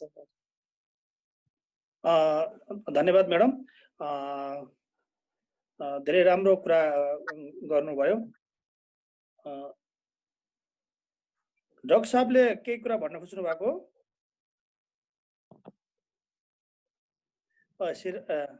सँग आउन चाहे। अनिल सर, हजुर सर, तपाईँले स्कुल खुल्न पाए हुन्थ्यो भन्नुभयो। यदि स्कुल खुलाउने हो भने विद्यालयले सरकारसँग के आशा गरेको छ, सरकारले विद्यालयसँग कस्तो आशा गरेको छ होला, सरकारले कस्तो सहयोग गर्यो भने हामी इजी तरिकाले पठन पाठनलाई चाहिँ अगाडि बढाउन सक्छौँ त? त्यसो भए अब त्यसको लागि सर हामीलाई अब अहिलेको अवस्थामा अब मास्कको पनि आवश्यकता पर्छ सर। गरिब विद्यार्थी छ, त्यो डेली मास्क लगाएर फेरेर आउन सक्दैन, राम्रो खालले किन्न पनि सक्दैन। बच्चा यदि आयो भने पनि बिगार्ने होइन हराउने गर्ने समस्या हुन सक्छ। केही हामीले मास्क चाहिँ स्थानीय तहले उपलब्ध गराइदिनुपर्छ। अर्को कुरो, अब हामीलाई सेनिटाइजर पनि, साबुन पानी त छ, पर्याप्त छ होइन। स्कुलमा पानीको कुनै अब गाह्रो छैन, हामीले अब बोरिङ गरेका छौँ, पानी बोरिङ गरेर फिल्टर गरेर चलाइरहेछौँ, त्यसैले पानीको समस्या छैन। अब साबुन चाहिँ हामीसँग छ, त्यही बच्चाहरूसँगै हामी उठाएर साबुन राखेका हुन्छौँ। अब अहिले यदि बच्चा आएन भने त्यसमा पनि केही सहुलियत हामीलाई गरिदियो भने राम्रो। त्यसपछि त्यो अब गेटमा बस्ने जुन पाले छ हाम्रो, त्यो अब बच्चाहरू यदि प्रवेश गर्यो भने अब सरहरू पनि प्रवेश गर्दा पनि कम्तीमा एउटा थर्मोगनले टेम्परेचर नापेर एउटा रेकर्ड राखेर, किन भोलि पर्सि कुनै जोखिम हुन सक्छ। त्यो जोखिम भयो भने कसको टेम्परेचर अलिक बढी देखियो, के भयो, को पस्यो, त्योसँग कहाँ बस्यो, अलिक केरकार गर्न पनि सजिलो हुन्छ।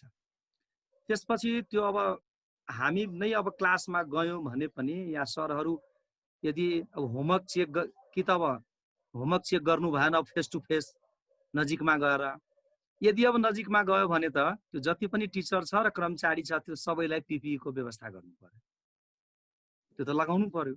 बच्चालाई त हामी अब डिस्टेन्स कायम गराउन सक्छौँ, किनभने अब डेस्क बेन्च हाम्रो अब लामो लामो छ, 6 फिटको छ सर। हाम्रो डेस्क बेन्चहरू 6 फिटको छ होइन। एउटा क्लासमा 15वटा जति छ, 15-16वटा जति। हामी 6 फिटको भएपछि त हामीले एउटै डेस्क बेन्चमा 2 जना राख्न सक्छौँ, किन 5-6 फिटको फरक भनेको छ हामीलाई। 2 मिटर भनेको 6 फिट हो लगभग, मजाले बस्न मिल्छ त्यसमा। त्यो कारणले त्यो हामी त्यसपछि 20-20 जना विद्यार्थी राखेर हामी क्लास बिस्तारै अब सातामा 1 दिन राख्ने, 2 दिन राख्ने, मैले अघि भनिसकेँ। त्यो अवस्थामा चाहिँ सञ्चालन गर्न बिस्तारै बिस्तारै सकिन्छ। यतातिर अब अनलाइनसँग जोडिने सम्भावना हाम्रो नभएको, नेटहरूबाट पनि बच्चाको अब कम्प्युटरको पनि अब सुविधा नभएको, यी सबै कुरा। र अर्को हामीले एउटा अब नेपाल सरकारले मलाई के लाग्छ भने बरु त्यो विद्यार्थीहरूलाई केही अब एमबी डाटा चाहिँ फ्री दिएर, यति एमबीसम्म एउटा विद्यार्थीले अब स्कुलको सिफारिसमा हुन्छ कि कसरी हुन्छ, केही डाटा फ्री दियो भने त्यसबाट बरु सरहरूले केही पठाउन चाहिँ सक्थ्यो मेसेन्जरको मार्फत। होमवर्कहरू क्लासमा आउने, पढ्ने, हेर्ने। अब म्याथ साइन्सहरू त क्लासमै जानु पर्यो, अरू सब्जेक्टको पनि उनीहरूलाई चाहिँ अब मेसेन्जरको एउटा होइन ग्रुप बनाइदिने, त्यो ग्रुपबाट चाहिँ पठाउने। उसैले अब पे गर्न त सक्दैन बच्चाले नै।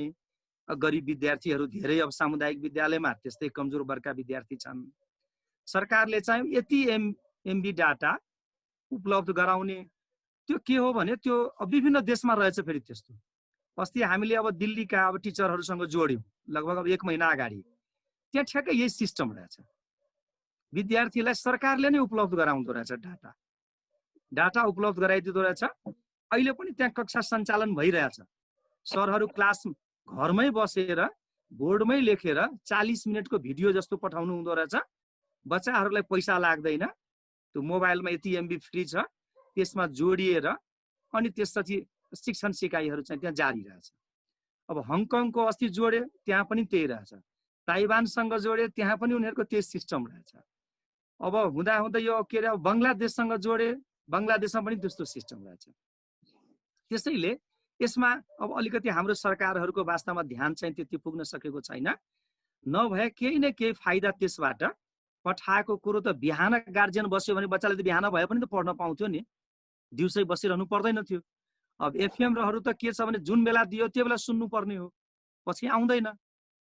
त्यसैले मलाई लाग्छ यी कुराहरूमा अलि अब स्थानीय निकायले हामीलाई सहयोग गर्यो भने अलि विद्यालय सञ्चालन गर्नलाई हामीलाई त्यति गाह्रो मलाई लाग्छ अहिले होइन। 15-20 दिनपछि, महिना दिनपछि, साउन 1 गतेपछि यदि यसरी हामीले टुक्र्याएर विद्यार्थी बोलाउन सुरु गर्यौं भने त्यति गाह्रो नपर्ला जस्तो लाग्छ। अहिले भर्खर 3 महिना वैशाख जेठ बित्यो, अब आषाढ 2 गते बल्ल आज छ।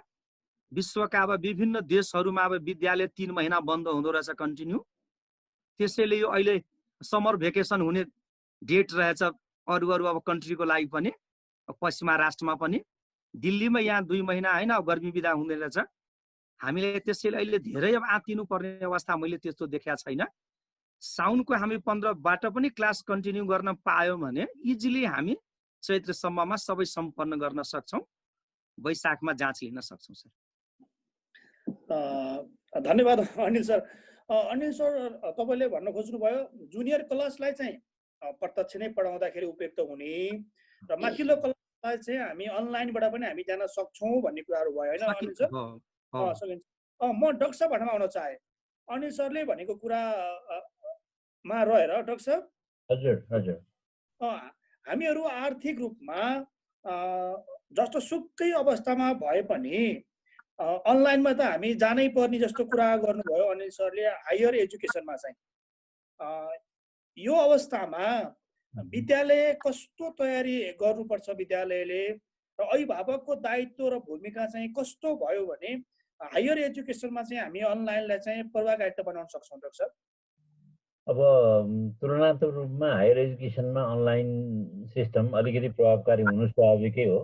किनभने अब अलिकति त त्यो प्रविधिसँग होइन उनीहरूको पहुँच अलिक बढिसकेकै हुन्छ र हायर एजुकेसनमा आउने कति प्रतिशत विद्यार्थी हायर एजुकेसनमा आउँछन् त्यो पनि हामीले ख्याल राख्नुपर्ने हुन्छ। जस्तो अब +2 पास गरिसकेका, ग्रेड 12 पास गरिसकेका विद्यार्थीहरूको लगभग 40% भन्दा माथि हायर एजुकेसनमा जाँदैन। 60% विद्यार्थीहरू त आफ्टर कम्प्लिसन अफ ग्रेड 12 होइन they go to the market अथवा अरू कुनै बन्द व्यवसायतिर चाहिँ लाग्छन्। भनेपछि जो 40% माथि हायर एजुकेसनमा जान्छन् ती चाहिँ अलिक छनौट भएकै विद्यार्थीहरू जान्छन्। छनौट भएको मतलब के भने तीसँग केही न केही सुविधाहरू छ होइन, डिजिटल एक्सेस छ होइन, फोनहरू होला, टिभी होला होइन, अब आदि इत्यादि जुन एफएम आदि जुन अहिलेको साधनहरू छन् तिनीहरूप्रति उनीहरूको एक्सेस होला। र एउटा कुरा हामीले के बुझ्नुपर्ने हुन्छ भने यो अनलाइन प्रविधि होइन पूरक हो।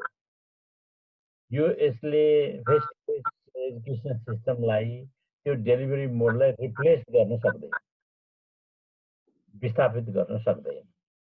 त्यस कारणले गर्दा एउटा चाहिँ त्यो, र फेरि हामीले यो पनि सोच्नु भएन कि यस्तो किसिमको क्राइसिसको टाइममा अनलाइन, अरू टाइममा चाहिँ अनलाइनलाई चटक्कै बिर्सने भन्ने कुरा पनि ठिक भएन। किनभने त्यो गर्ने बित्तिकै फेरि हामी प्रविधिसँग टाढा हुन्छौँ।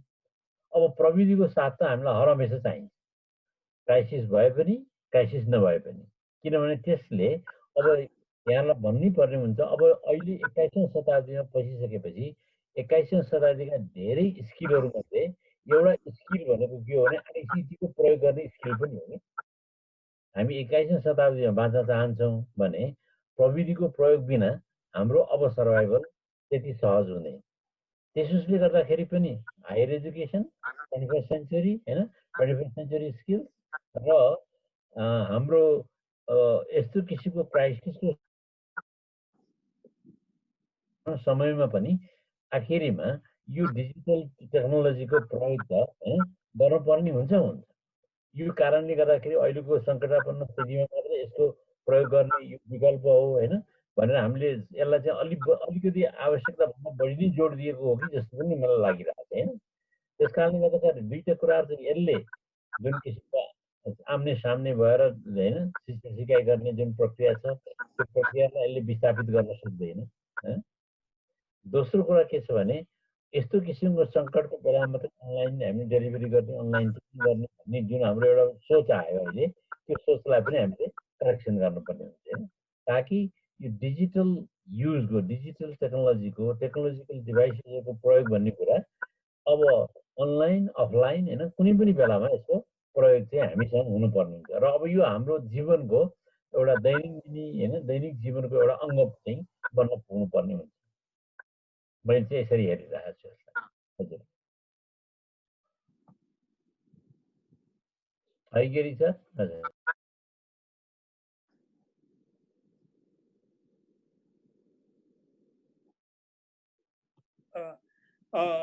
डाक्टर साहबले यो प्रवृत्ति चाहिँ हाम्रो जीवनशैलीमै हुनु पर्यो। हामी यो कुरा ड्युटी गर्दै गऱ्यौँ भने हामीलाई पनि धेरै कुराहरू प्रवृत्तिले चाहिँ सिक्यौँ भने हामीले सिकाउन सक्छौँ भन्ने कुराहरू गर्नुभयो डाक्टर साहब होइन सर।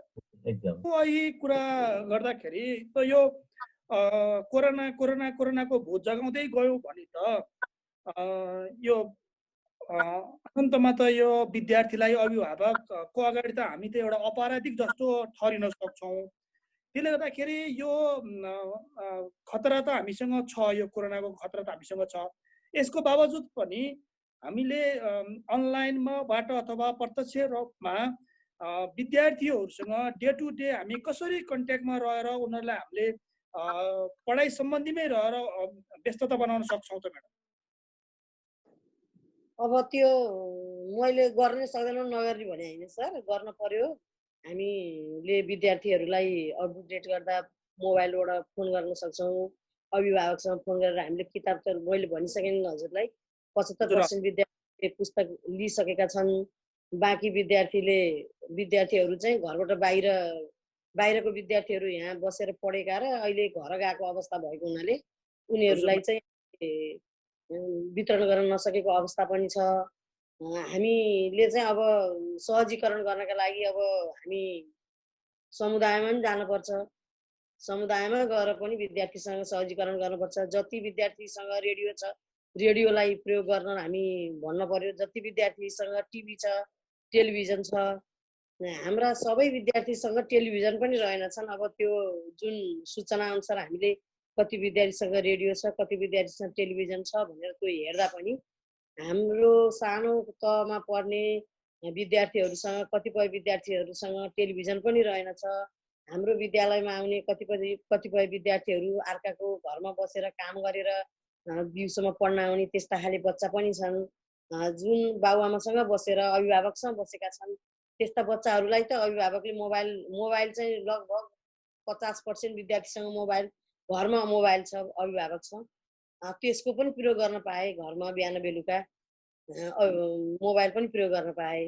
तर त्यो अर्काको घरमा बसेर काम गर्ने बच्चालाई त गाह्रो अवस्था छ। यसलाई सहजीकरण गर्नका लागि अब हामी शिक्षकहरू टिम बनाएर पालो गरेर हामीले समुदायमै जानुपर्ने अवस्था देख्छु मैले चाहिँ।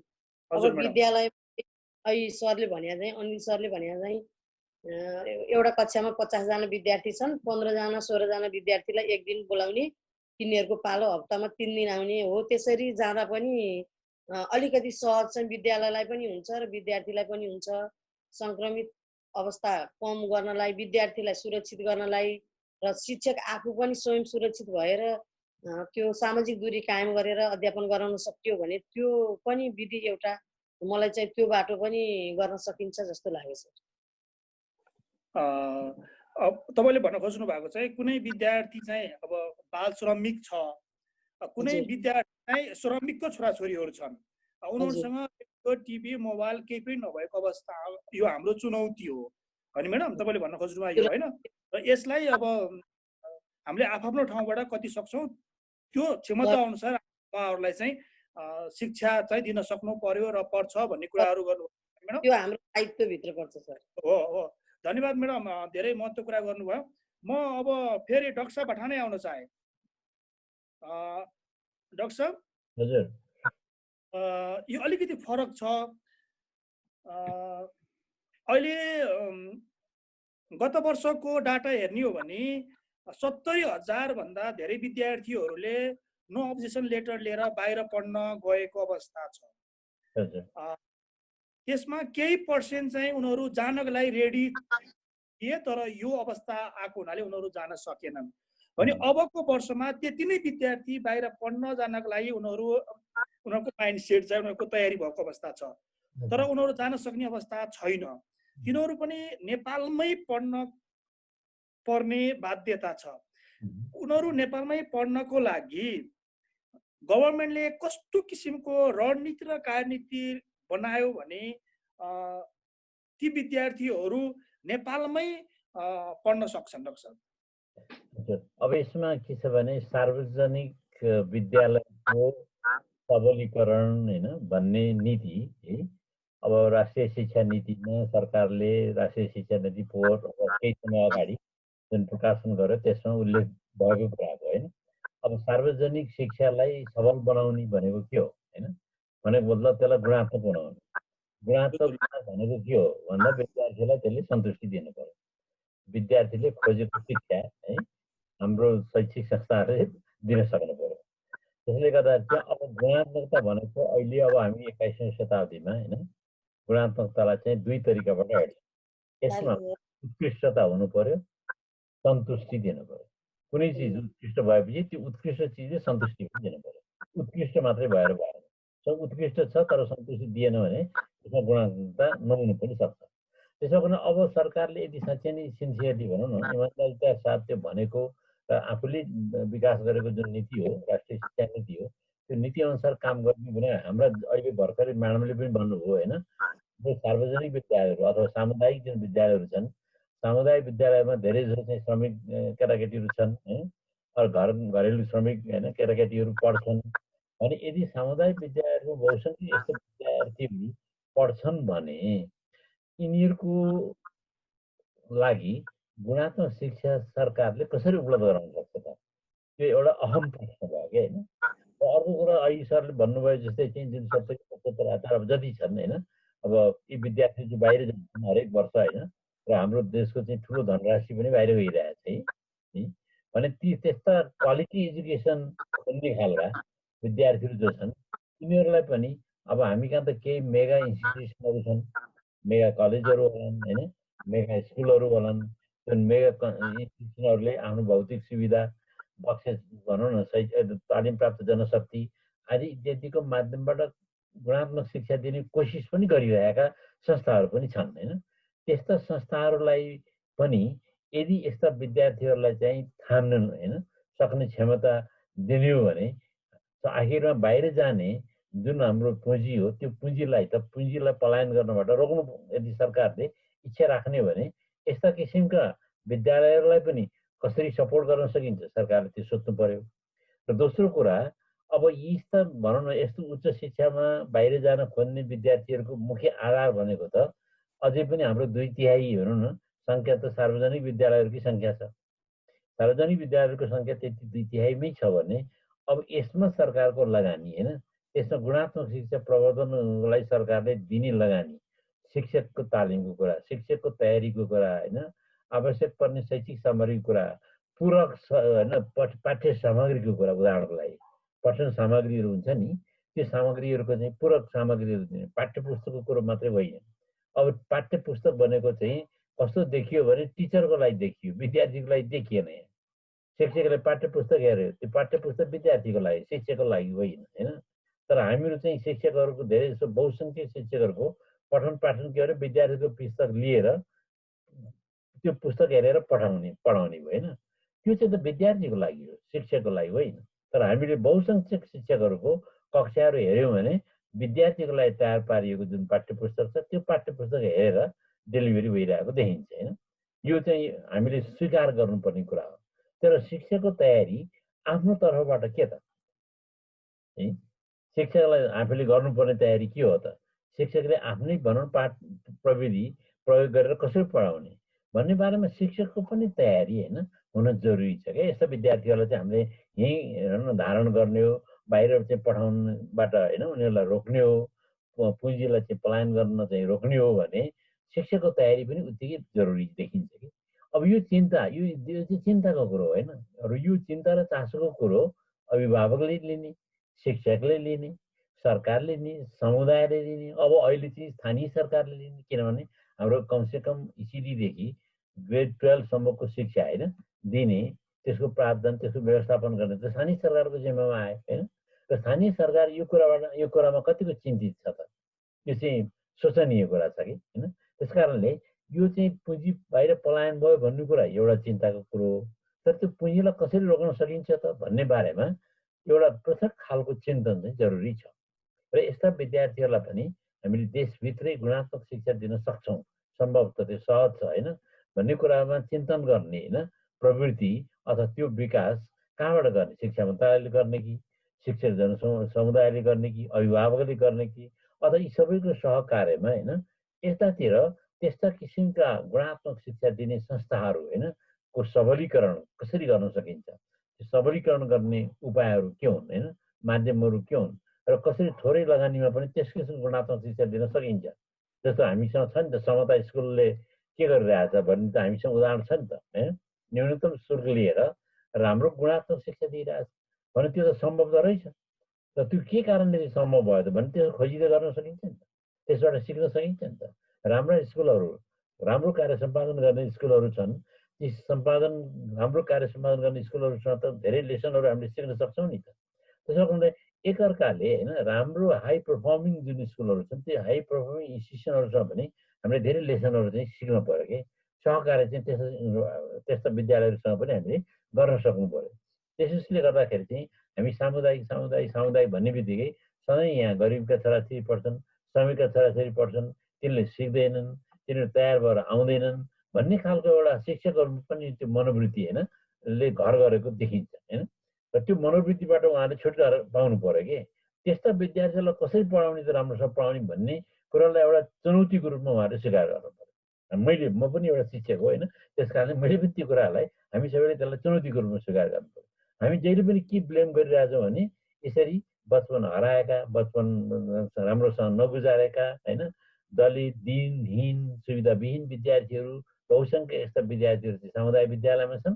त्यस कारणले सामुदायिक विद्यालयको होइन जुन नतिजा हो त्यो राम्रो छैन भनेर सधैँ हामीले त्यस्ता विद्यार्थीहरूलाई मात्रै ब्लेम गरिरहेको छौँ होइन। तर ती विद्यार्थीको जीवन स्तर, तिनीहरूको सिकाइ स्तर, तिनीहरूको सिकाइ उपलब्धि बढाउनको लागि हाम्रो तर्फबाट के लगानी हो त, अतिरिक्त लगानी त्यो हामीले सोचेका छौँ त? त्यो चाहिँ एकदम प्रश्नवाचक होइन कुरो हो कि यो। मलाई चाहिँ यसरी देखिरहेको छु यो कुरालाई चाहिँ। डाक्टर साहबले भन्न खोज्नु भएको भोकेसनल प्राविधिक शिक्षालाई चाहिँ गुणस्तरीय यो सेक्टरलाई चाहिँ प्रायोरिटी दिन सकियो भने विद्यार्थीहरू यहाँ नै बन्न सक्छन्। नेपालमै बस्दाखेरि इकोनोमिक रूपमा पनि नेपाललाई फाइदा हुने भयो, अनि गुणस्तरीय शिक्षाको पनि तपाईँको के हुने भयो भन्दाखेरि एउटा मल्टिप्लाई हुँदै जाने भयो, जसले गर्दाखेरि दुईटै पक्षले नेपाललाई फाइदा हुने भयो भन्ने कुराहरू डाक्टर साहबले भन्न जानुभयो। र म डाक्टर साहब धेरै धन्यवाद दिँदै म अनिल सरसँग जान चाहन्छु। अनिल सर,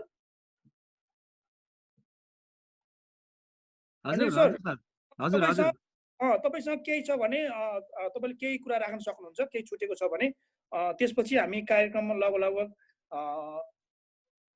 अन्त गर्न। अब छुटेको भनेको सर यस्तै, अब शिक्षामा लगानी अघि होइन अब डाक्टर साहबले भन्न खोज्नु भएको त्यही हो अर्थ सर। अब लगानी चाहिँ पहिले मैले देखेको 2067 एकचोटि 17.1% शिक्षामा लगानी पुगिसकेको थियो। 67 आर्थिक वर्षमा 17% पुग्यो। 2 वर्ष अगाडि आएर ठ्याक्कै घटेर त्यो अब 9 पोइन्ट कतिमा झर्यो, अहिले आएर 11.3% रहेछ। यिनीहरूले अब शिक्षामा लगानी भनेको अब 20% गर्छु भनेर प्रतिबद्धता जाहेर गर्दो रहेछ। शिक्षाका जति पनि ठुल्ठुला सहसचिवहरू छ सबै डेनमार्कदेखि नर्वे कहाँ पढेर आउँदो रहेछ। त्यो डेनमार्क र नर्वेमा 24% शिक्षामा लगानी छ। कुरा सुनेर आउँछ त्यहाँको, यहाँ आउने बित्तिकै लगानी घटाउन थाल्छ। यहाँ कार्यक्रममै माइनस गरिदिन्छ सबै। आफू चाहिँ पढेर आउने 24% जहाँ शिक्षामा लगानी छ त्यो ठाउँबाट शिक्षाका धेरै सहसचिवहरू डेनमार्क जाँदो रहेछ। डेनमार्क, नर्वे कुन कुन देश गएर पढ्दो रहेछ। यहाँ आएर सुरुमा भाषण खुब राम्रो दिँदो रहेछ, ओहो त्यस्तो बनाउनु पर्दो रहेछ, युरोपको यो स्कुल यस्तो छ भन्दो रहेछ। तर यहाँ सर लगानी अघि होइन डाक्टर साहबले भन्नुभयो र सरले अघि सोध्नु भएको क्वेसन पनि मैले सुने होइन, विद्यार्थी अब बाहिर किन गयो, विदेश जुन अर्थात् जुन जानलाई होइन रोकिएको छ त्यसलाई कसरी यहाँ अब समायोजन गर्ने, त्यो समायोजन गर्नको लागि सर सबभन्दा पहिले शिक्षामा लगानी बढाउनु पर्छ। अहिले ठुलो समस्या क्राइसिस आएको पनि लगानीकै कारणले हो। पर्याप्त मात्रामा यदि लगानी गरेर भएका म्यान पावरलाई यदि हामीले आइसिटी युक्त बनाएको भए, ल्यापटपहरू सबैलाई दिएको भए, ट्याबहरू सबै टिचरको हातमा परेको भए आज यो अवस्था आउने थिएन। त्यो लगानीको कमजोरीले हो। पैसा छैन, बाँड्न सकिएन, तालिम दिन सकिएन, फाउन्डेसन खडा गर्न सकिएन। यी कारणले पहिले शिक्षामा लगानी बढाउने सरकारले, अनि त्यसपछि जे भन्छन् मलाई लाग्छ म्यान पावर त्यति कमजोर चाहिँ छैन, सबै राम्रैबाट गएर आखिरमा जाने रहेछ। त्यसैले म्यान पावर त्यति कमजोर छैन। एउटा कम्पिटिसन सबैले पास गरेर शिक्षक हुने रहेछ, प्राध्यापक हुने रहेछ। त्यसैले म्यान पावरको दृष्टिकोणले कमजोर छैन। राज्यले के गर्दो रहेछ भने केही चाहिँ नदिएर चक डस्टर दिएर पठाइदिँदो रहेछ, वर्षौं राखिदिँदो रहेछ, भएको मेन्टली पनि कमजोर हुँदै हुँदै हुँदै हुँदै जाने रहेछ। त्यो सर्च गर्ने चिजै पाउँदो रहेछ। त्यसैले लगानी बढाओ सर, सबै चिज सक्छ, टिचरले सबै गर्न सक्छ। भनेपछि तपाईँले भन्न खोज्नु भएको चाहिँ विदेशमा खाएर स्वदेशमा आएर डकार्ने प्रवृत्ति चाहिँ हाबी भयो होइन, हाबी भयो। त्यसले गर्दाखेरि कुरा मिठा, भाषण मिठा, कार्यान्वयन चाहिँ फितलो भएको कारणले हामी यो अवस्थामा पुगेका हो सर। हो ल तपाईलाई धेरै धन्यवाद। म बबिता म्याडम हटा जान चाहन्छु। बबिता म्याडम तपाईसँग केही छ? हजुर। पढ्ने विद्यार्थी सबैलाई ल्यापटप र टिचरलाई त्यही अनुसारको तालिमहरूको व्यवस्था हुने हो भने शिक्षक गर्न नसक्ने खालि शिक्षक छैनन्। त्यसैले गर्दा शिक्षामा लगानी चाहिँ बढाउनु पर्छ सरकारले, र लगानी चाहिँ कम गर्ने अनि गुणस्तर खोज्ने काम भएको हुनाले पनि कम भएको हो कि जस्तो मलाई आफ्नो त्यस्तो महसुस हुन्छ।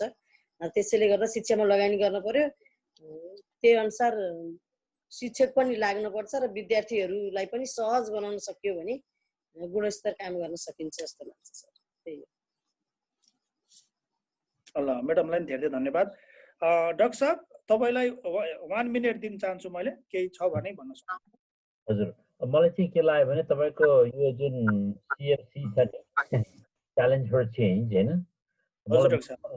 मन परेको त्यो लाग्यो। त्यसकारण मैले सिकेको कुरा के हो भने नि, चेन्ज कुरा हो क्या, चेन्ज चाहिँ अवश्यम्भावी छ। चेन्जलाई लङ लास्टिङ गर्नको लागि हामी तयार चाहिँ रहनुपर्छ।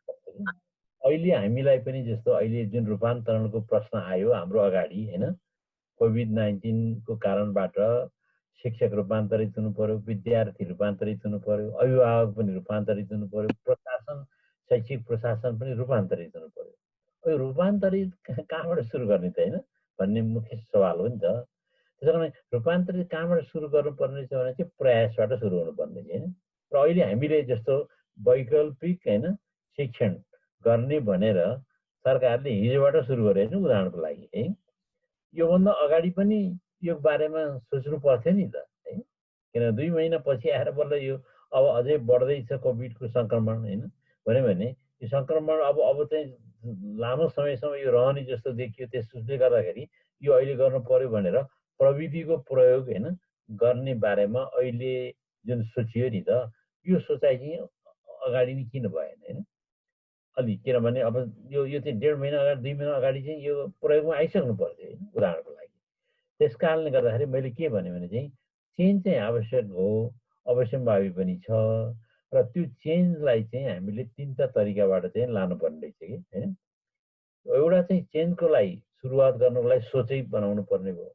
यो सोच भनेको कहाँबाट आउने होइन, सोचलाई त साधनयुक्त होइन अब सुविधाहरूले चाहिँ त्यो सोचलाई कार्यान्वयन लानको लागि, यथार्थमा बदल्नको लागि, अनुदित गर्नको लागि सहयोग गर्नु पर्यो, त्यसले सघाउनु पर्यो नि त।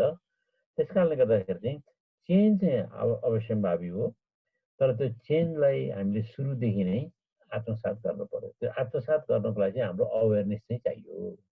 अब अहिलेको चेन्ज भनेको चाहिँ त्यो डिजिटल भनौँ न टेक्नोलोजी जुन हो, डिजिटल टेक्नोलोजीलाई चाहिँ भित्र्याउने हो होइन। अहिले अरू चेन्ज हामीले चाहिँ अहिले तुरुन्तै खोजेको होइन, र त्यो डिजिटल चेन्जलाई भित्र्याउनुको लागि हामीमा हुनुपर्ने मानसिक तत्परता हो। र त्यो मानसिक तत्परता होइन भइदिएको खण्डमा आखिरमा हामीले मोबाइलबाट पनि नि कक्षा कोठाकै कुराहरूलाई स्मार्टफोनकै कुराहरूले गर्दा कति एपहरू त्यहाँ छन्, त्यो कति एपमध्ये हामीले कुनै पनि एप प्रयोग गरेका छैनौँ अहिलेसम्म टिचिङ लर्निङको पर्पजबाट होइन हो। त्यसो हुन चाहिँ त्यो टिचिङ लर्निङको पर्पजबाट त्यही एपलाई पनि हामीले प्रयोग गर्नुपर्ने छ, त्यसको खोजी गर्नुपर्ने छ, खोजी गर्न जान्नुपर्ने रहेछ होइन। त्यसो कारण हामीसँग चाहिँ प्रविधि इट्स अराउन्ड अस है, वरिपरि छ, तर त्यो वरिपरि छ भन्ने कुराको अवेरनेस चाहिँ होइन हामीमा चाहिँ हुनु पर्यो, अनि बल्ल होइन we can take the initiative. हजुर ल आजको कार्यक्रम लगभग हामी अन्तिम चरण पुगिसकेका छौँ, मात्रै नभएर सकियो भन्दा नि हुन्छ।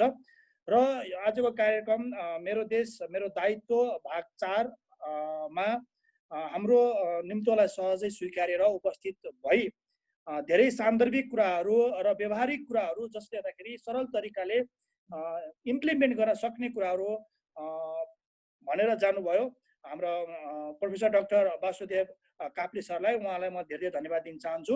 अनि त्यस्तै गरेर अनिल सर बाँसबारी उच्च माविको हेड सरलाई पनि म धेरै धन्यवाद दिन चाहन्छु।